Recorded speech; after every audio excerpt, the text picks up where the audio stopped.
My neighbor accused me of stealing her cat, but it turns out the cat wasn't hers, and now I'm stuck in the middle of a neighborhood feud I never asked for. All right, so I have no idea how to start this, but here we go. I'm a 28-year-old guy living in a quiet suburban neighborhood.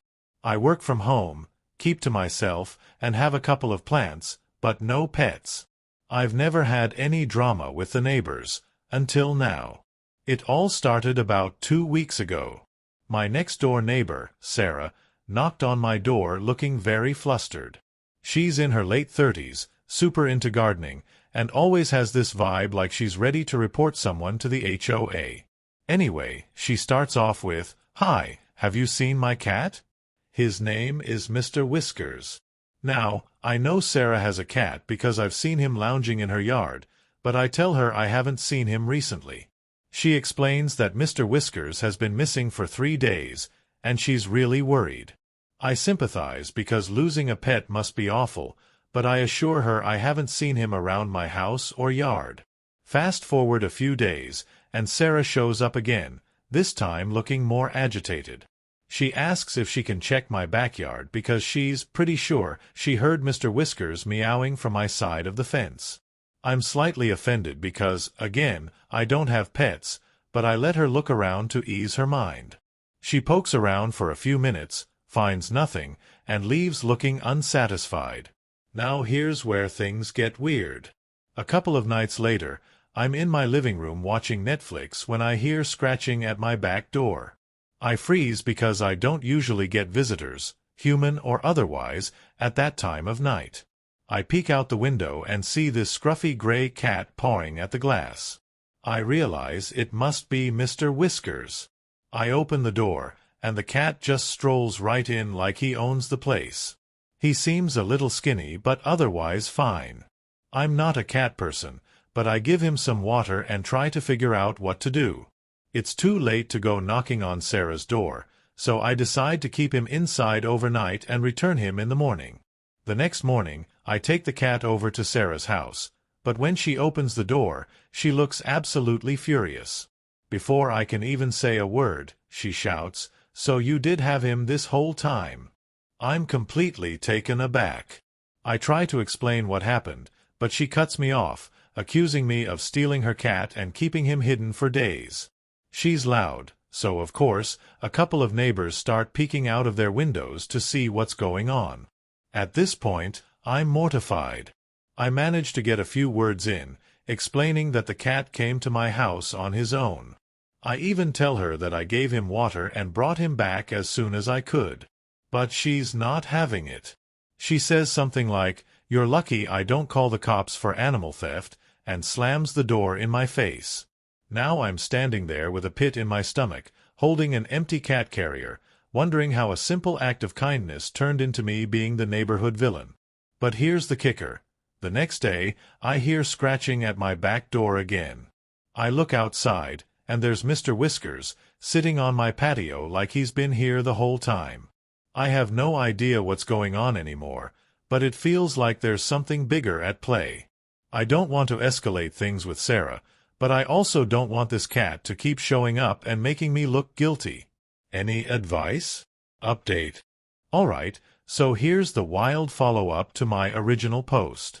I never expected things to spiral the way they did, but it turns out there's a lot more to this story than I initially thought.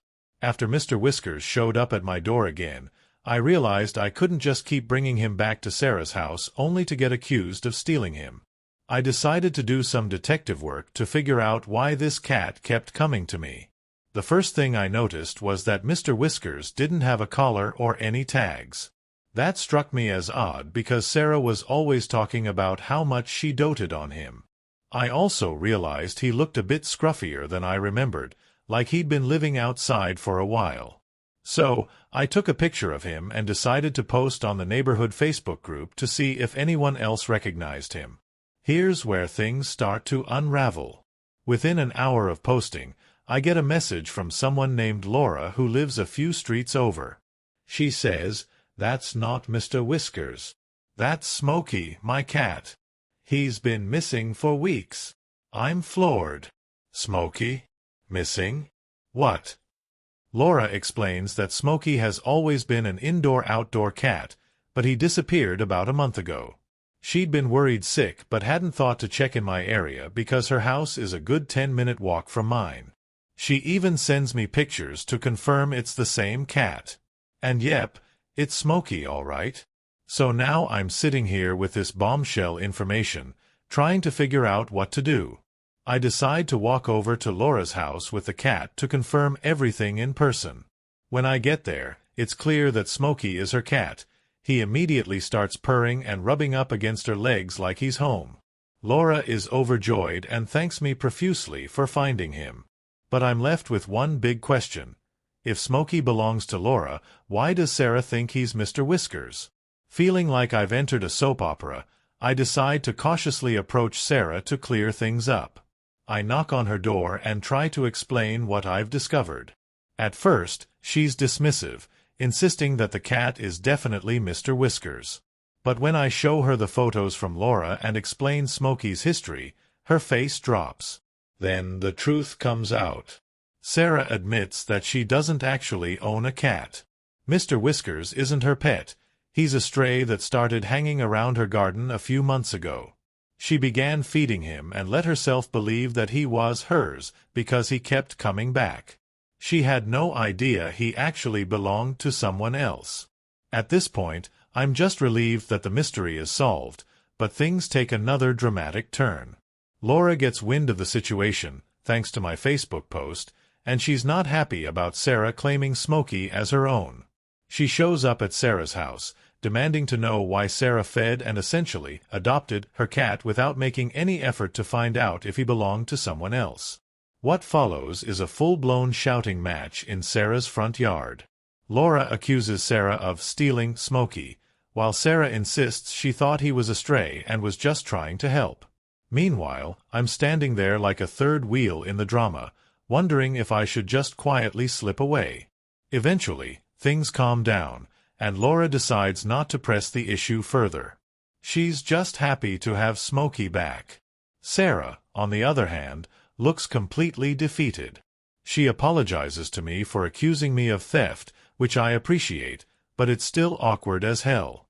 Now, Smokey is happily back with Laura, and I haven't seen him around my yard since.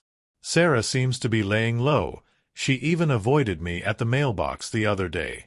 As for me, I've learned to triple-check facts before getting involved in neighborhood drama. The moral of the story?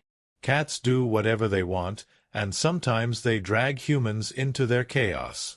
Also, maybe don't assume a stray is automatically yours unless you're absolutely sure it doesn't belong to someone else.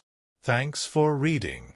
This has been the most stressful and ridiculous 2 weeks of my life, but at least it makes for a good story.